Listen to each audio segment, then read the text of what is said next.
Buenas tardes, noches, días, no sé dónde están, pero quería saludarlos y acompañarlos hoy en este rato de testimonio. Me presento, mi nombre es María Paula Aldana, soy de Bogotá, Colombia, tengo 28 años recién cumplidos y quiero contarles un poquito de mi historia y de lo que el Señor ha hecho conmigo, de todo lo que me ha traído hasta el día de hoy, lo que hago y cómo evangelizamos en redes, por qué lo hacemos y cuándo empezó esta locura de vivir para el Señor.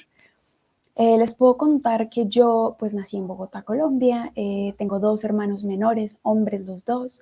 Mis papás me tuvieron muy jóvenes, estaban en la universidad cuando quedaron embarazados de mí y no vengo de una familia practicante, no vengo de una familia creyente. Digamos que mis papás eran católicos de nombre, por así decirlo, no practicaban su fe, no vivían a convicción lo que implica el ser cristiano. Y así crecí. Y esta historia que les voy a contar, aunque muy resumida y cortita, habla mucho de las heridas que he podido descubrir en mi historia, de esas heridas que trajeron como consecuencia muchísimos pecados, pecados específicamente en materia de sexualidad.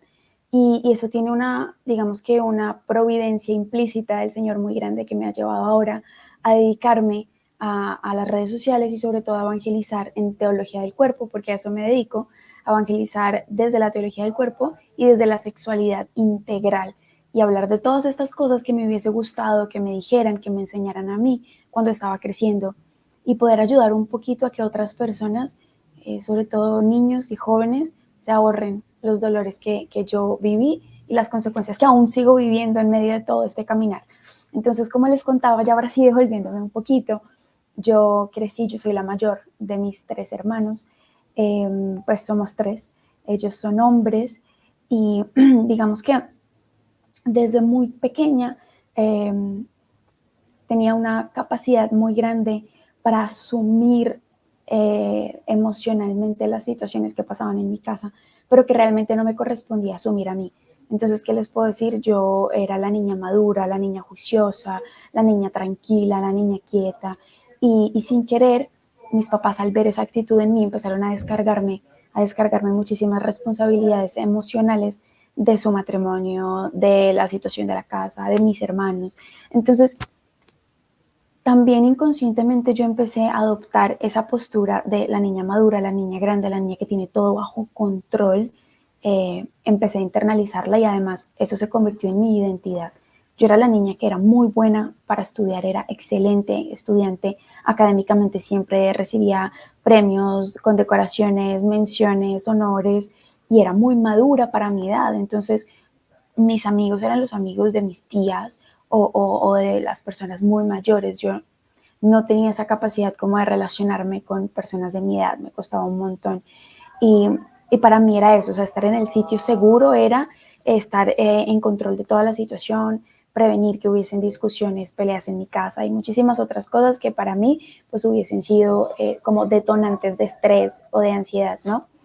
¿Qué más les puedo decir? Yo desafortunadamente, y yo digo afortunada y desafortunadamente también tengo una herida fuerte de rechazo, porque cuando mi mamá, como les contaba, quedó embarazada de mí, estaba muy joven, estaba mucho más joven que yo, ahora tenía 23 años, estaba en la universidad y tuvo mucho miedo de tenerme y consiguió el aborto y decidió tenerme justo cuando estaba ahí en la cita para el aborto.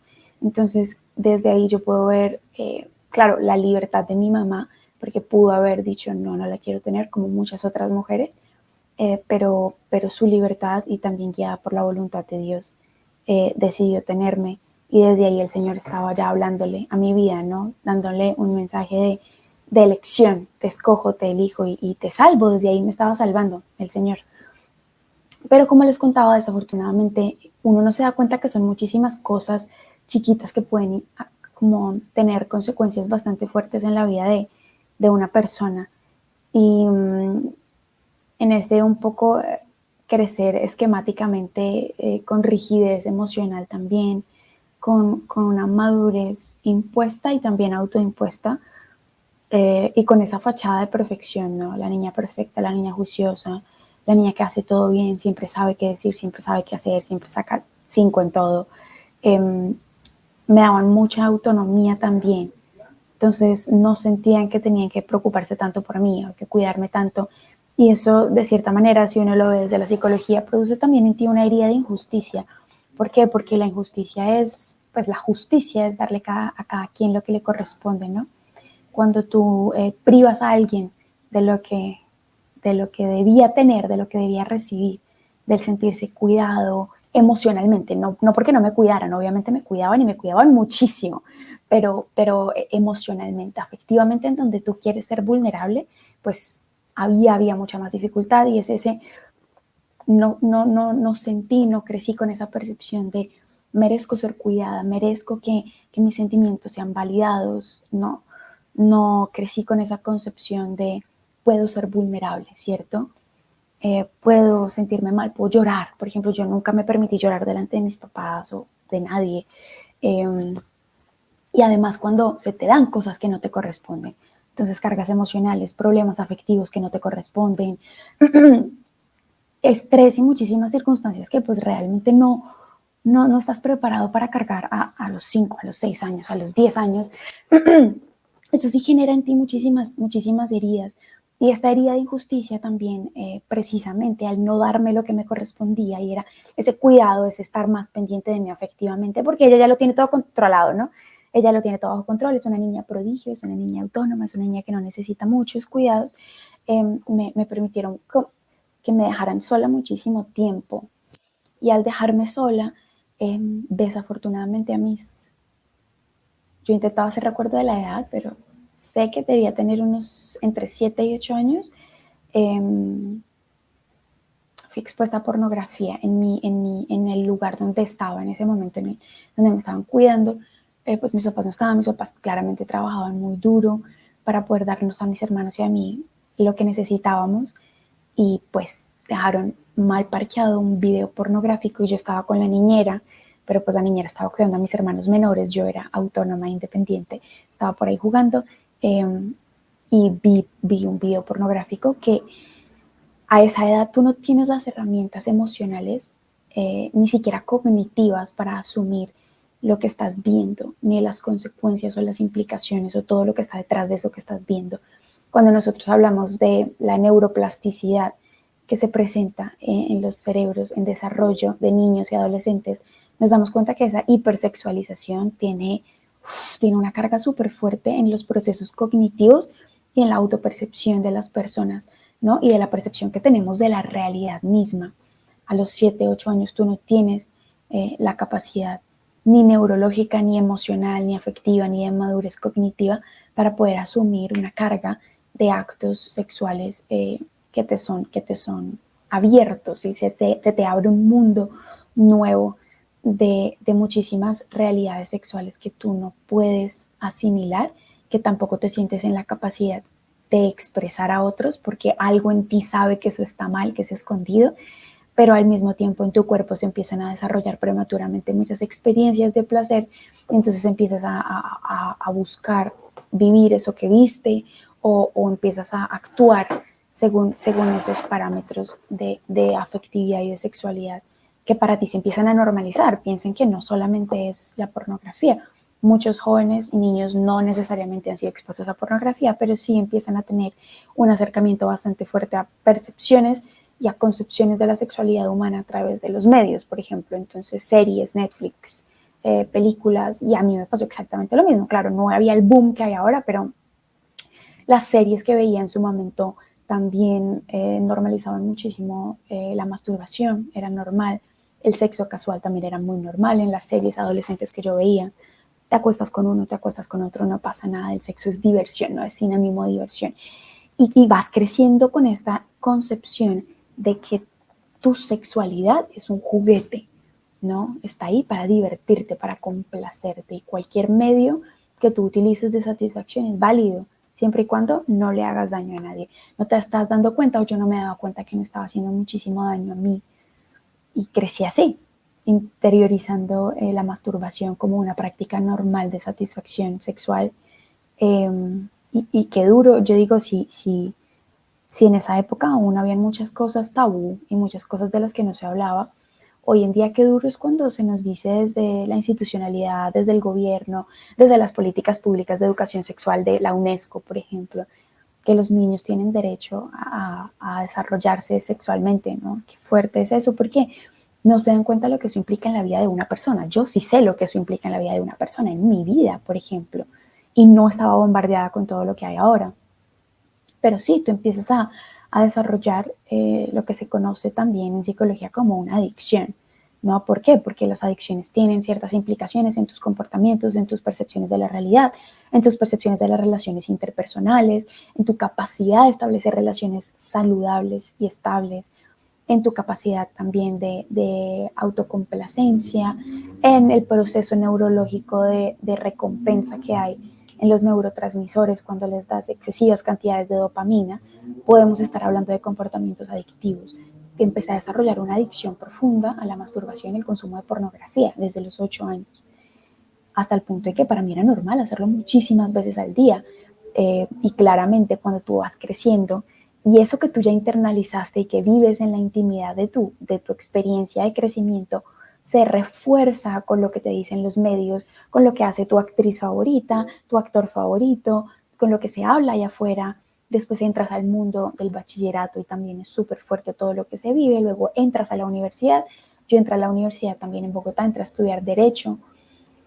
Y pues digamos que también era muy fuerte porque pues todos sabemos que esa experiencia universitaria es mucho más autónoma en cuanto a hacer lo que tú quieres y a lo que se vive y a estar con personas de muchos otros lugares y otras experiencias de vida que también son muy fuertes, donde también se normalizan muchas cosas. Entonces en la universidad, si bien yo era muy buena estudiante, era una excelente estudiante de Derecho, me iba súper bien.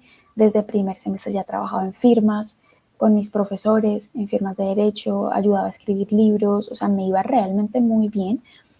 Como que en mi vida había un dualismo complejo y el dualismo era una fachada de perfección académica y de pulcritud, como yo soy excelente, yo además que la experiencia física manifiesta la realidad metafísica, ¿no? Entonces yo tenía que además estar súper bien vestida. Vivía mucho de eso, ¿no? De la moda, de la ropa de marca, del maquillaje perfecto, la cara perfecta, el pelo perfecto. A mí todavía en mis redes sociales cuando doy lives o tenemos charlas, a la gente le cuesta muchísimo que yo me coja tanto el pelo o que yo, y sí pido perdón de antemano porque ya tengo como una muletilla de andar haciéndolo, pero yo antes tenía que ser el pelo, imagínense, era el pelo partido por la mitad en una línea perfecta, que no tuviera ni un mínimo pelo desordenado, que la ropa estuviera pulcra e impecable siempre, que se dijera de mí, ella siempre se viste bien, habla bien, saca todo bien en sus exámenes. O sea, uno no lo ve así cuando ve a una persona actuar así, pero todo lo que hay detrás es bastante fuerte para mí, esa carga de perfeccionalismo o de perfeccionismo que tenía muy fuerte. Y por otro lado, cuando no estaba en el ámbito académico, cuando no tenía que presentarme como perfecta, en mi vida personal con mis amigos era todo lo opuesto.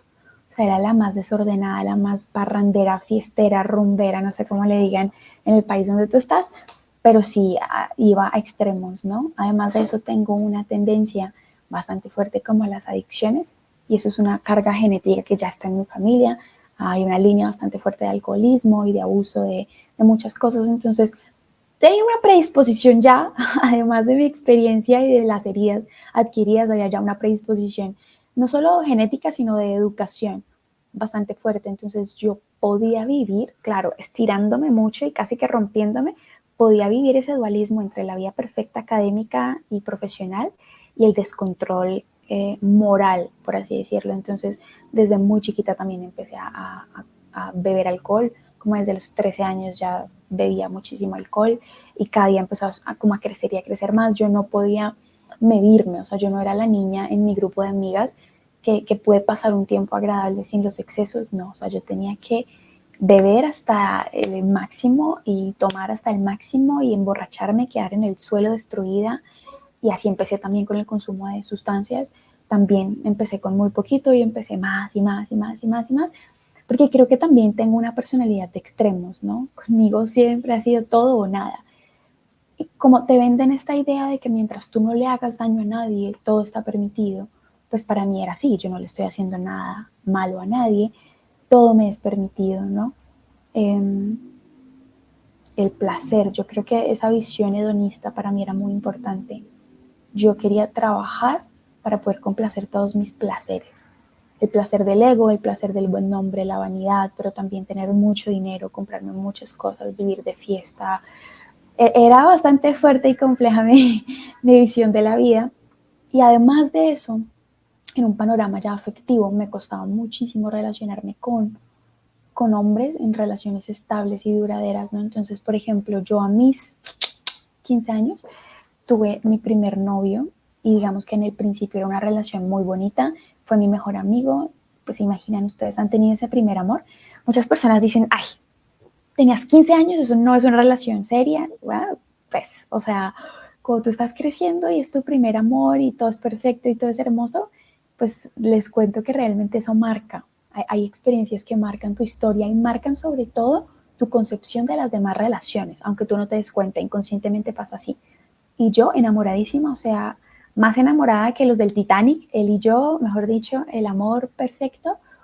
Y tú te das cuenta que tu corazón y tus afectos y tu sexualidad también es tan valioso, no nos hemos dado cuenta de eso, es tan valioso que lo ponemos en manos equivocadas. Y yo siempre he usado como esta metáfora que creo que ayuda un poco a entender esa experiencia que tuve, y es si tú tienes el diamante más precioso del mundo, o sea, el diamante que todos quisieran comprar, pero nadie puede, mejor dicho, lo tienes en una caja fuerte, es un súper diamante, y tú se lo quieres dar a tu hijo tiene 2 años. Por más de que tú ames a tu hijo con todo el corazón y que tú quieras darle lo más valioso que tienes, que es el diamante más caro del mundo, tú no le das un diamante a un bebé de 2 años, porque él va a estar súper ilusionado con él, lo va a ver, lo va a distraer un rato, le va a llamar la atención y eventualmente, sin querer, se le va a caer y se va a romper. Y claro, yo lo amo mucho, era lo que yo más quería darle lo mejor que tengo, pero la consecuencia es la misma, rompió lo más valioso que tenías. Eso pasa con nuestro corazón, con nuestros sentimientos, con la sacralidad de nuestros afectos, de nuestra vida íntima, de nuestra interioridad, que cuando estamos creciendo y no hemos sido educados en relaciones sanas y en el valor que tenemos, es que claro, teológicamente en ese valor y esa dignidad por ser hijos de Dios, por ser criaturas de Dios, por estar hechos a su imagen y semejanza, por nuestra infinita dignidad, pero también por el valor que tenemos, por nuestra autoestima. Tampoco hemos sido educados ni siquiera humanamente en eso, en lo mucho que valemos. Pues ponemos nuestro corazón y nuestros afectos en manos de cualquiera. Y eso pasó, o sea, yo decía, lo quiero mucho, lo amo, le quiero dar lo mejor que tengo y le di todo lo mejor de mí. Y pues si tú estás viendo, es un niño, él tenía 17 años, 18 años, tampoco había sido educado en relaciones sanas, también estaba muy herido y pues cogió el diamante, le gustó un momento y luego, ¡pim!, se le cayó y lo rompió. Y es que no pueden asumir a esa edad los compromisos que requieren relaciones sexuales, los compromisos que requieren una afectividad donde el otro te está dando todo de sí. No tienes herramientas para recibir eso porque tú mismo estás herido, porque tú mismo has recibido esas heridas y también has sido profundamente herido por otros. Entonces, claramente él, por mucho que me quiso y me juró amor eterno, luego conoció a alguien más, se enamoró y me dejó. ¿Qué dice eso en la mente de una niña de 16 años que está creciendo y acaba de tener su primer amor? Yo lo que asumí internamente fue, yo le di lo mejor de mí a esta persona, todo lo que yo soy. Y aún así no fue suficiente para que me fuera fiel, no fue suficiente para que se quedara conmigo, no fue suficiente para que me valorara. Por lo tanto, yo no soy suficiente. Y esa herida de insuficiencia empieza a crecer y a crecer y a crecer. Y yo adopté, no digo que le pase a todo el mundo, ojo, ¿no? Pero yo adopté este parámetro de, si yo no soy suficiente, entonces no voy a actuar como si fuese suficiente, ¿no? Y empiezas a externamente crees en ti como este ego de yo soy la mejor, yo soy nadie como yo, nadie mejor que yo, nadie puede conmigo, yo soy mejor que todo el mundo, pero por dentro una inseguridad profunda, súper insegura, con una autoestima en el piso, dispuesta a mendigarle amor a cualquiera. Pero también veía yo en estas relaciones afectivas entre hombres y mujeres, pues que digamos que para los hombres, y eso tiene muchas explicaciones y se puede decir muchas cosas al respecto, pero, pero yo empecé a ver en la experiencia personal que tenía con ellos, que nosotras las mujeres tendemos a entregar mucho más el corazón mucho más rápido. Al hombre le cuesta mucho más. Y además de eso, por la cultura hipersexualizada en la que vivimos, por lo que se le ha dicho al hombre que debe ser su experiencia de Dios y de fe también, su experiencia personal incluso. Se le ha dicho, ok, el hombre es mucho más sensible sexualmente, se le pueden permitir muchas cosas más sexualmente, porque ellos no se pueden controlar, porque pobrecitos los hombres, y pueden tener relaciones sexuales y al otro día se paran, se acabó y se olvidaron de esta persona. Y eso a mí me parecía súper fuerte, porque claro, yo primero pensé, bueno, yo lo entregué con amor y yo hice todo lo que hice con esta persona por amor, no fue suficiente, él está ya con otra, haciendo lo mismo con otra. Entonces, en el fondo, esto no tiene mucho valor, ¿no? Mm, y empecé a actuar de esa manera. Si esto no tiene valor, pues, si él lo hace con otras, yo lo voy a hacer con otros, ¿no? Pero me daba cuenta que para los hombres era así. Yo siempre terminaba enamorada de las personas con las que me relacionaba, incluso si era solo un besito o lo que sea, una relación casual, amigos con derechos, sin compromiso, yo siempre terminaba involucrada afectivamente y él no. Entonces, a mí me empezó a frustrar muchísimo eso, porque los hombres sí pueden ir, darse un beso, tener relaciones sexuales, no pasó nada. O sea, el otro día se les olvida y yo no. Entonces yo voy a empezar a hacer así, o sea, yo voy a empezar a hacer como los hombres y me daba como coraje que nosotras no fuésemos capaces, me parecía una vulnerabilidad y una debilidad por parte del corazón femenino, como esa entrega total que tenemos, que ahora puedo ver desde otro ángulo y que ahora puedo ver como un don y como una gracia cuando lo sabemos entender y vivir, pero en ese momento claramente no. Entonces yo siempre era del combo de mis amigas la que no tenía novio.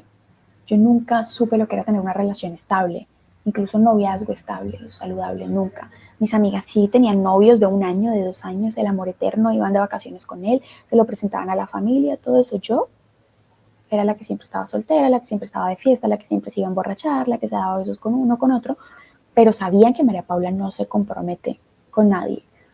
Y eso empezó también a configurar mi identidad.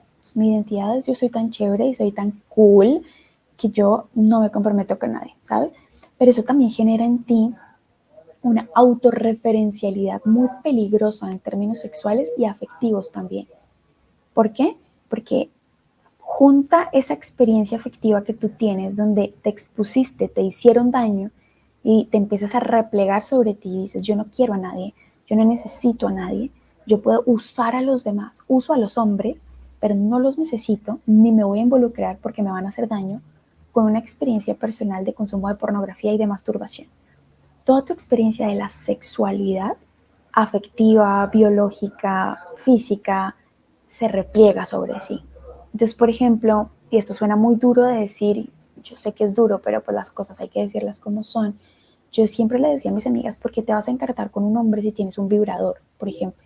Cumple la función mejor que el hombre y no tienes que estar con la carga de que te van a hacer daño o aguantarte los shows de celos o lo que sea. Eso es súper fuerte porque empieza a incapacitarte para amar.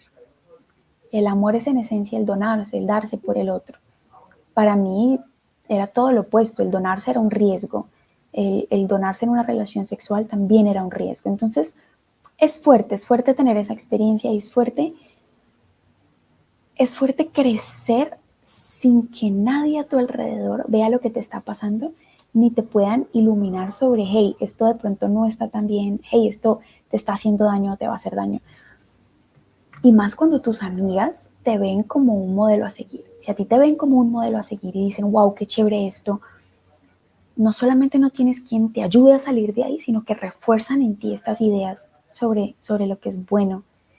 Eh, Al mismo tiempo, obviamente entenderán, tenía una prevalencia en el ámbito académico, era un modelo a seguir. Eh, Empecé a defender causas pro aborto en la universidad, era bastante fuerte en la defensa por el aborto y por la libertad femenina de expresarse sexualmente y por todo esto del feminismo que también es bastante cuestionable lo que se vive hoy en día, pero pues yo caí redondita. ¿Por qué?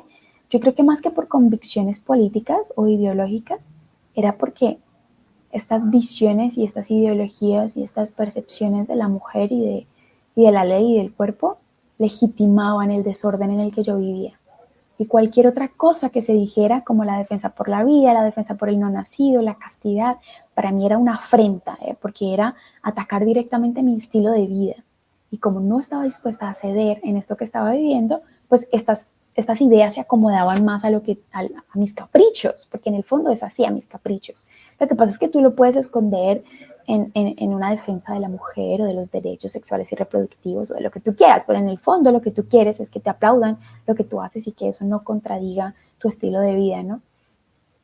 Mis amigos hombres, recuerdo mucho, acudían a mí para pedirme páginas pornográficas, cuál es la mejor, cómo se hace esto. Mis amigas acudían a mí para que les enseñara a perder la virginidad, a usar vibradores. Es muy fuerte cuando tú tienes este impacto de influenciar a otros y tú mismo estás muy mal influenciado. Eh, y creo que es lo que se vive hoy en día, ¿no? Que seguimos falsos ídolos que nos llevan a la perdición, porque en el fondo es una bandera de libertad gigante que te esclaviza. Esa es una apología a la esclavitud disfrazada de libertad. Es súper fuerte porque al final el único que padece la esclavitud eres tú mismo. Y pues obviamente ya había llegado a un punto de excesos, de alcohol, de consumo de sustancias, de desorden sexual, eh, de, de muchas cosas en las que el Señor en su infinita sabiduría sabía que tenía que quitarme mis ídolos para poder darme cuenta de quién era el Dios vivo y verdadero, ¿no? Que uno de mis ídolos más grandes era la universidad. Cuando yo tenía 19 años, estaba en tercer semestre de Derecho en la universidad, segundo año de leyes, por así decirlo. Mi papá tuvo una crisis económica muy fuerte y me tuvo que sacar de la universidad sin previo aviso y a mí se me cayó el mundo. Puede que para algunas personas esto parezca una tontada, pero para mí se me cayó el mundo encima, ¿saben? Se me cayó el mundo encima y yo decía, esto no puede ser, esto no me puede estar pasando a mí, ¿cómo puede ser posible? Y en ese momento empecé como en una espiral de autodestrucción, o sea, consumía más, bebía más, me aislé más de mis amigos, de todo el mundo, porque obviamente me daba vergüenza que dijeran que mi papá no podía pagar la universidad. Después de eso, justo ahí como que se partió en dos, el antes y el después. Una prima vivía justo al frente de mi casa, o sea, hagan de cuenta, solo tenía que cruzar la calle. Y me dijo, hay un grupo de oración al que yo nunca había querido ir, porque eran los viernes en la noche. Yo decía, pues no voy a estar un viernes en la noche rezando, ni loca. Pero, y aquí hago un paréntesis, durante toda mi vida hasta este punto, yo creía que yo estaba bien con Dios. Y eso es súper fuerte. El creer que estás súper bien con Dios porque tú no matas, porque tú no robas, porque tú... Pero gracias a Dios yo no quedé nunca en embarazo, porque si no yo hubiese abortado sin pensarlo dos veces. Aconsejé a muchas otras personas esto. Eh, ¿Hasta qué punto tú dices que no robas, que no matas, que no le haces mal a nadie? Si le haces mal a muchísimas personas y sobre todo a ti mismo. Pero pues según yo, mi vida con Dios estaba súper bien. O sea, Santa María Paula, ¿no? Después de esta crisis, por así decirlo, yo no sabía si iba a poder seguir estudiando, yo no quería hablar con nadie, estaba súper deprimida, como les digo, con muchos actos autodestructivos, como sin sentido, mucho. Eh, Vuelven a hacerme esta invitación de ven a rezar este viernes. Y yo pensé dentro de mí, pues vean, el sexo no me ayuda, el trago no me ayuda, la droga no me ayuda, o sea, nada me está haciendo sentir mejor. Pues si Dios existe, Dios me tiene que ayudar. Y hasta ese momento, como les decía, según yo, toda mi relación con Dios estaba bien. Yo no iba a misa los domingos. Creo que también es mucha falta de formación y de formación en el hogar, de lo que implica ser cristiano y de lo que implica ser fiel a tus compromisos con Dios y de lo que implica tener una relación de amor con Dios. Eso para mí tampoco existía. Pero tenía muy presente la presencia de la Virgen María en mi vida. No sé por qué, desde chiquita mi mamá me dijo que me puso María por la Virgen, y es muy raro porque ella no era practicante, pero me dijo que escogió el nombre de María por la Virgen, que la Virgen era mi mamá. Alguien me dijo eso alguna vez y yo andaba en mi billetera, cargaba una estampita de la Virgen del Sagrado Corazón y siempre me acompañaba a todas partes. Entonces volvamos al punto en el que me invitan a este grupo de oración un viernes y yo digo, pues sí, vamos a pedirle ayuda a la Virgen. Y le dije a la Virgencita, llévame a este grupo, llévame porque en verdad me siento mal. Y era un grupo carismático, era muy distinto a todo lo que yo estaba acostumbrada, porque para mí todo lo de Dios era ir a misa los domingos y el rezo, ¿no? El rezo, el Padre Nuestro, Ave María y se acabó, ¿no? Nunca he tenido una experiencia de intimidad con Dios tampoco. Y en este grupo la pude experimentar. Llegué y estaban con las luces apagadas, habían velitas, era un ambiente muy acogedor y que te permitía como entrar en ti y hablar con Dios. Y empezaron a hablar con Dios y yo entré y recuerdo que el señor que dirige el grupo de oración, para los que no saben, los grupos carismáticos trabajan mucho con los dones del Espíritu Santo y con muchas experiencias también muy bonitas de la fe, que después hay que ir purificando y que hay que ir viendo hasta qué puntos son o no son, pero en ese punto pues fue lo que Dios utilizó para ayudarme y para llamarme. Este hombre que lideraba el grupo de oración se acerca a mí y me empieza a hablar como si fuera Jesús y me empieza a decir: menos mal llegaste, yo te estaba esperando, llevo esperándote mucho tiempo. Y me empezó a decir cosas que nadie sabía de mí, pero claramente para María Paula lo primero que se le vino a la mente fue: ese tipo es un brujo, o es brujo o es un estafador que está embaucando a todo el mundo y le está diciendo mentiras a la gente y cómo se le ocurre y me parece el colmo y todo esto, ¿no? Pero me dijo un te amo que me traspasó el corazón. O sea, era un te amo que yo no había escuchado hasta el momento. Y se fue, se dio media vuelta y se fue. Entonces yo le dije a la Virgen María dentro de mí: pues mira, la verdad es que estoy mal, o sea, realmente estoy mal, estoy infeliz, estoy deprimida, estoy triste, no le encuentro sentido a nada. Y yo no creo lo que ese tipo me acaba de decir, lo que este sujeto, perdón, me acaba de decir. Pero si esto es verdad, si tu hijo existe, o sea, yo llegué a ese punto de no diferenciar entre Dios, Alá, Buda, Jesucristo. Si tu hijo existe, háblame, porque necesito ayuda. Y fue ese pequeño instante de humildad y de saberme derrotada y de saberme dependiente de alguien más, de algo más grande que yo, de abrirme la posibilidad de que yo no tenía todas las respuestas y de que si yo fuese la que se las sabe todas y fuese cierto todo lo que yo vivo, yo no estaría como estoy, ¿saben? O sea, si de verdad todo lo que yo defiendo fuese cierto, yo sería muy feliz. No me sentiría como me siento. Y no, pues me siento muy mal. Entonces ayúdame. Le dije: ayúdame. Y en ese momento, en ese instante, el señor del grupo de oración se devuelve, porque lo que yo le dije a la Virgen María fue, ay, perdónenme, no he dormido mucho en estos días. Lo que yo le dije a la Virgen María en ese instante fue: háblame. Si esto es verdad, háblame. Entonces, y yo lo dije en mi corazón, o sea, en mi mente, yo no lo dije en voz alta. En ese momento, el señor que estaba liderando el grupo de oración se devuelve hasta donde yo estaba y me dice: la Virgen María me habla de ti. En ese momento. Y yo siempre digo esto: yo no experimenté el vientico de la rosa de Guadalupe, ni apareció una rosa, ni escarcha, ni absolutamente nada. Pero era una certeza total de que la Virgen estaba ahí conmigo. O sea, una certeza de que estaba aquí detrásito mío y que me estaba presentando a Jesús. Y claramente ahí empezó, yo creo que esa noche empezó toda esta locura. Les voy a resumir muy rápido todo lo que ha acontecido desde esa gloriosa noche.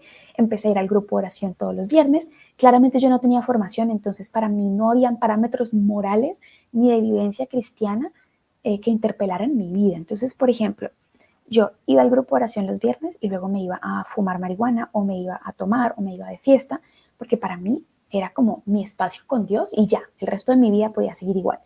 Y poco a poco, a medida que fui avanzando y que fui asistiendo más al grupo y me fui formando en la Biblia y me di cuenta de todo lo que yo hacía estaba muy mal, empecé a deshacerme de cosas, ¿no? Entonces yo boté toda la droga que tenía, yo boté todos los vibradores que tenía, cerré todas las páginas pornográficas que veía y ahí una realidad muy fuerte empezó a abrirse ante mis ojos y fue la experiencia de que el pecado no está fuera de ti y lo dice Cristo, ¿no?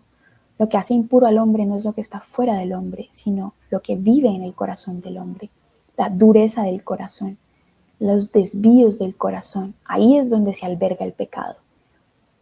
Y ahí me di cuenta que habían cosas que yo no podía dejar. Yo podía votar muchas cosas externamente, podía renunciar a muchas cosas externamente, a amistades porque me alejé de todo el mundo, a amistades, a compañías, a ambientes, a cosas físicas, pero habían cosas en las que yo tenía que luchar muchísimo más fuerte porque estaba atada. Dice Santo Tomás que tanto la virtud como el vicio modifican la naturaleza humana. Y para mí fue así, tal cual. Habían cosas que yo, por más que quería, no podía dejar, específicamente en temas sexuales.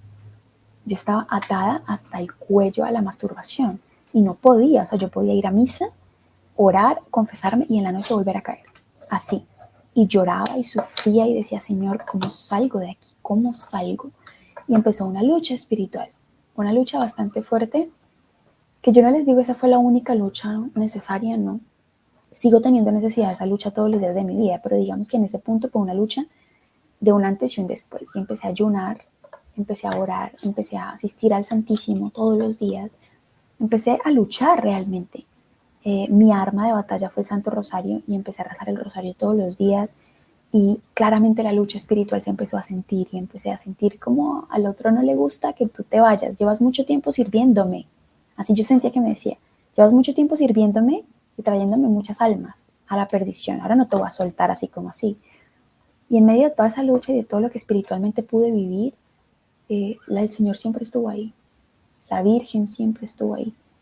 Y así como aumentaban las luchas, las crisis, los miedos, los ataques, eh, por ejemplo, yo me despertaba todos los días a las 3 de la mañana, yo tenía sueños sexuales con cosas santas, o sea, muchas cosas, digamos que sobrenaturales.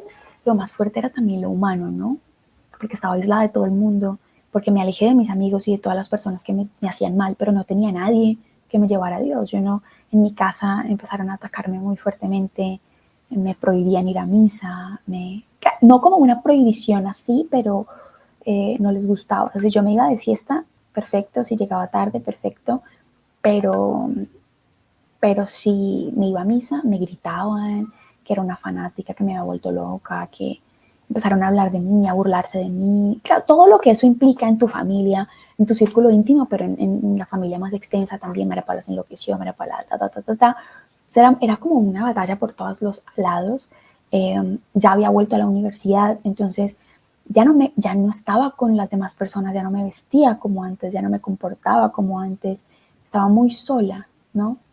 Y fue una lucha purificadora y necesaria. Y después de eso el Señor empezó a poner personas en mi vida que me empezaron a ayudar y a llevar a Dios. Empecé a asistir al grupo juvenil de mi parroquia, a donde acudes cuando ves todas estas cosas de fe y dices a dónde voy, no tengo comunidad, no sé, ve a tu parroquia cercana, a la iglesia local. No hay ninguna parroquia que sea perfecta, ningún párroco va a ser el ideal o el perfecto, muchas veces vas a ver malos testimonios, pero que esas no sean excusas que te impidan empezar el camino que Dios ha pensado solo para ti.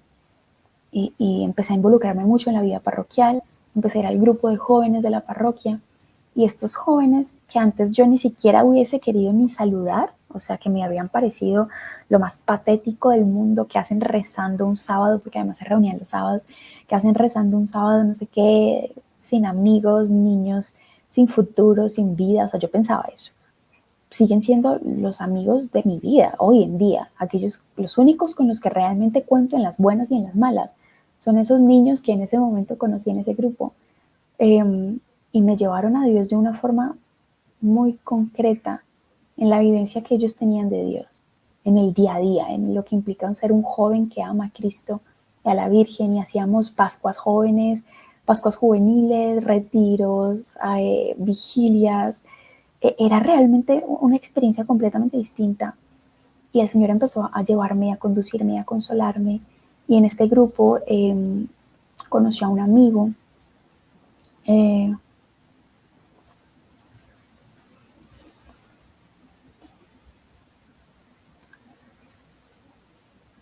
¿Cómo te digo?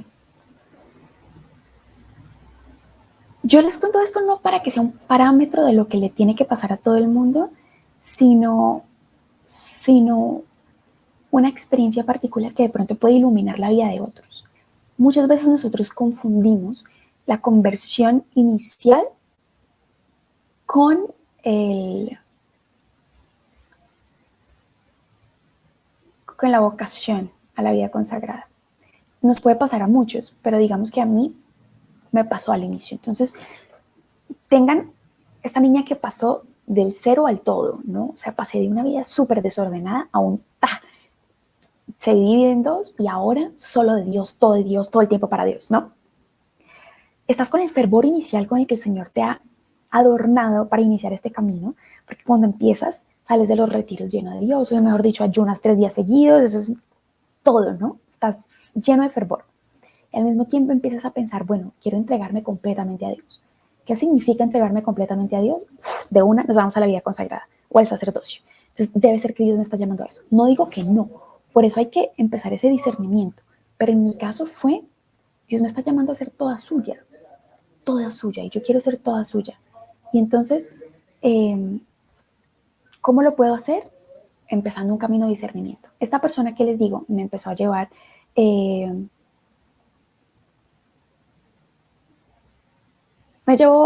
estoy pensando si dar nombres, pero bueno, me llevó a la comunidad de los franciscanos de la Renovación Franciscana en Bogotá, porque él había sido postulante de los franciscanos en la vida religiosa. Y yo conocí la vida de San Francisco, sobre todo la vida del Padre Pío. Vean, aquí lo tengo, mientras hablo con ustedes, aquí me está acompañando. ¿Quiénes empezaron mi camino antes de que yo pudiese hacer todo esto? Pues el Señor, pero la Virgen María y San Pío. El Padre Pío fue de los primeros en esta época de crisis, cuando yo les cuento que yo no tenía a nadie que me ayudara, a nadie nada, absolutamente nada. Leí la vida del Padre Pío y él, como director espiritual que era de muchas personas, decía que le escribía cartas. Entonces yo empecé a escribirle cartas al Padre Pío diciéndole que por favor no me dejara sola, que me ayudara. Y justo a la persona que conozco había sido de los franciscanos y me llevó a donde un sacerdote que había conocido al Padre Pío, que fue mi primer director espiritual en Colombia, porque él fue capuchino muy joven en la época en que el Padre Pío todavía estaba vivo. Pues claramente este hombre, un santo sacerdote italiano, empezó a acompañarme, pude hacer una confesión de vida, y la experiencia franciscana de libertad interior, de pobreza interior, me empezó a interpelar muchísimo, hasta el punto en que yo ya no quería estar en clase. Yo decía, ¿yo qué hago en una clase de derecho cuando lo único que quiero es estar con los frailes, hacer lo que hacen los frailes, orar como oran los frailes? O sea, yo quería ser fraile, literal. O sea, yo llegaba al convento y les decía, déjenme quedar a dormir, se los suplico, déjenme quedar a dormir. No puedes, obviamente no puedes quedarte en un convento de hombres. Y molesté tanto, insistí tanto en que me dijeron, hasta que me dijeron, hay una comunidad de mujeres. Y yo, no, es que yo no quiero ser monja. O sea, la sola idea de ser monja me parecía tétrica, horrible, impensable, ¿no? Me dijeron, no, ellas eran como tú, también querían, pues, ser frailes. Y así empecé un discernimiento en una comunidad franciscana femenina, y después de un tiempo tomé la decisión de irme. Se los resumo porque pues el tiempo es corto, pero estuve en el convento 2 años, en que dejé mi carrera, dejé mi familia, dejé todo para irme y entregarme por completo a Dios. Y fueron los mejores 2 años de mi vida, al mismo tiempo los 2 años más duros de mi vida. Y pude discernir de la mano de la comunidad, porque la comunidad te ayuda muchísimo y te ayuda a leer muchos signos, que no era lo adecuado para mí, que no era lo mejor para mí. Pero pues aprendí muchísimo, mi experiencia de Dios, mi intimidad con Jesús creció muchísimo, y no sería la mujer que soy ahora sin eso. Pero piensen esto, yo pasé de un montón de heridas, de una lucha espiritual muy fuerte para dejar muchas cosas. Entro al convento y es como si la Virgen me alcanzara la gracia de un adormecimiento. Todas estas luchas en materia de sexualidad para mí se durmieron. ¿Por qué? Porque yo estaba discerniendo otra cosa. Si yo hubiese tenido todo eso el tiempo, me chiflo, me enloquezco. Entonces todo esto se durmió en mí y yo sentí, ya estoy sana, ¿no? El Señor me ha sanado, el Señor me ha curado y todo lo que uno puede decir cuando tiene una experiencia de estas. Pero pues yo, ¿qué les puedo decir? Es muy complejo, porque cuando yo salí del convento, todo esto volvió a prenderse en mí. Y yo, ¿pero cómo así? O sea, esto ya no se había sanado. Yo pensé que esto ya se había curado, yo pensé que esto ya se había ido, la masturbación, la pornografía, los deseos impuros. Y empieza en mí esta crisis de decir, ¿cómo así? O sea, no estoy sana del todo. Y justo en ese proceso, porque además tuve que tomar la decisión de, ok, sigo con la universidad, no lo hago. Para todos aquellos que están en crisis vocacional, créanme, los entiendo. Yo después de salir del convento estuve paralizada casi 4 años, en que yo no era capaz de entrar a estudiar porque me daba miedo renunciar a la vocación, pero no era capaz de volver al convento porque me daba miedo volver a tener esa crisis y salirme. Fueron años de un silencio de Dios durísimo respecto a mi vida, en que yo decía, ¿qué quieres? O sea, ¿qué es lo que quieres? Y estaba paralizada, paralizadísima. Pero en ese tiempo yo seguía, digamos que con una rigurosidad en materia espiritual no tan sana, ¿saben? Como con escrúpulos muy fuertes, con un ritmo de oración muy de cumplir. Cuántos rosarios y hay que ir a misa y hay que hacer vigilias, y hay que... O sea, era bastante intensa en ese aspecto, ¿no? Y tomé la decisión, junto a mi director espiritual, el Señor me regaló el mejor director espiritual que podía necesitar en ese tiempo y que sigo necesitando en este tiempo. Eh, Tomé la decisión de salirme completamente del derecho y entrar a estudiar teología. Claro, porque esa vena académica en mí seguía viva y yo quería formarme y quería ayudar a los demás a conocer lo que yo no había conocido, y entré a estudiar teología, y justo al tiempo, en pandemia, llega a mi vida la teología del cuerpo y cambia completamente todo lo que yo había vivido y lo que creía que era vivir la vida cristiana. Empecé a estudiar teología del cuerpo en el Theology of the Body Institute de Filadelfia con Christopher West.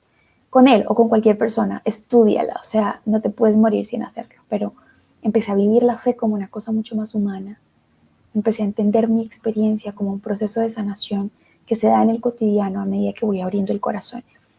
Y aprendí a no escandalizarme de mí misma, aprendí a entender qué era esto de la sexualidad y qué era esto que había sido herido en mí, que el Señor quería redimir, que el Señor no quería redimirme y salvarme de mi sexualidad o de mis deseos, sino redimirme en mi sexualidad y en mis deseos.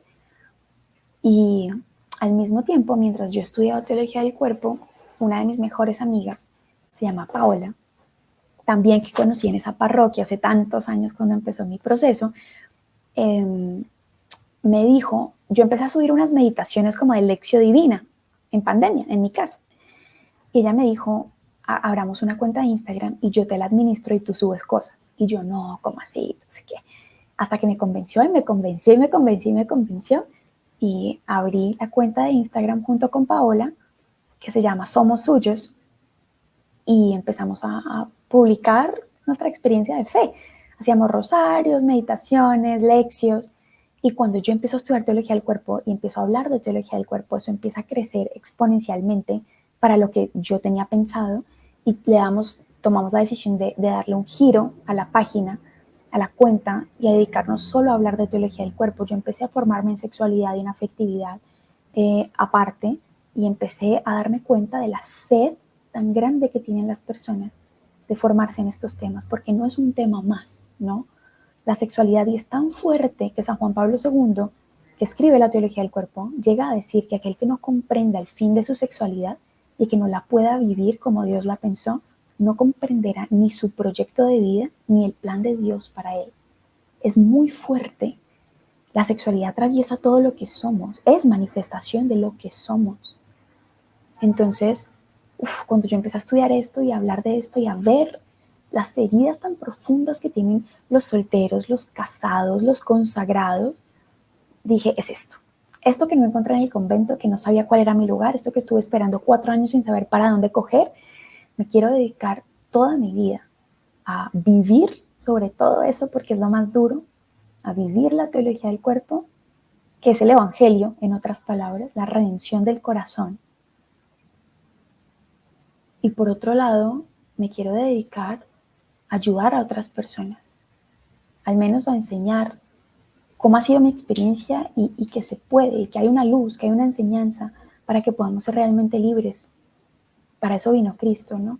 Entonces empecé a dar talleres, empecé a dar charlas y empezó a crecer esto muchísimo hasta el punto en que pues eso hago, ese es mi día a día, eso hago hoy. ¿Cómo lo vivo hoy? Con una exigencia muy grande de coherencia, porque sí que cuesta. Mi cuenta es chiquita, mi cuenta no es una cuenta grandísima, yo no soy la super influencer, hay gente mucho más grande que yo, gente mucho más formada que yo, pero ¿qué he procurado? Primero, que mi rigor académico sea fuerte, no es una cuenta en la que, claro, ¿qué tan profundo puede ser un post o un reel? Para mí es simplemente algo que atraes la atención, y luego en los talleres y en los cursos, pues sí lo das a profundidad. pero pues que no sea algo superficial, que no sea algo solo emotivo. La teología del cuerpo tan bonita, sexualidad, castidad, no. Que haya un rigor en filosofía, en antropología y que las personas realmente se sientan respaldadas por una enseñanza mucho más grande que palabras bonitas, ¿no? Que es lo que la iglesia nos ha enseñado. Lleno de magisterio, lleno de tradición, lleno del evangelio. Eso procuro en todos mis talleres y lo vivo con una exigencia de coherencia muy grande porque hay un riesgo muy grande de que eso se te vuelva un discurso bonito en tu propia vida. Y a medida que va pasando el tiempo, tú descubres, o esa ha sido mi experiencia, que el Señor me permite profundizar más en mis miserias. O sea, cuando tú creías que más perfecta o más coherente debería ser, empiezas a encontrar como una cebolla, empiezas a abrir capas y capas de miseria y de incoherencia y de pecados que tú decías, ¿cómo puede ser posible que yo que me dedico a esto esté viviendo esto? Y creo que es una pedagogía muy profunda del Señor.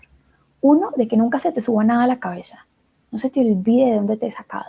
Y dos, de que la sanación es cada vez más profunda, ¿no? Cada vez más profunda y te va descubriendo muchas heridas y muchas cosas que aún hay por mejorar. Eh, si Dios quiere, con ayuda de Dios, en un par de años seré teóloga, si Dios quiere, y podré dedicarme muchísimo más a la academia, que es lo que llama mi corazón. En redes sociales, pues hacemos lives todos los domingos donde tratamos de estos temas. La idea es que también puedan tener contenido gratuito, contenido que edifique, contenido que les ayude. Para eso tenemos la cuenta en Instagram. Para los que nos quieran seguir, es @somos.sos. Somos.sos. Somos suyos y pues ahí pueden encontrar todo el contenido. Ahí también está mi testimonio completo y muchísimo más detallado para los que lo quieran escuchar.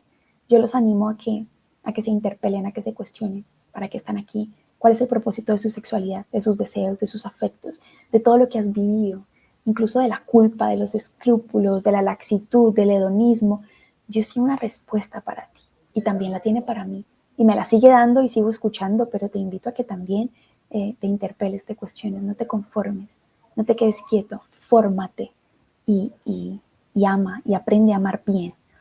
Y por sobre todo yo les quiero pedir para los que han aguantado todo este tiempo, que me encomienden y que oren mucho por mí. Y no se les olvide que ahí luchando por la redención del corazón, por hacer cada vez más viva esa redención, somos suyos.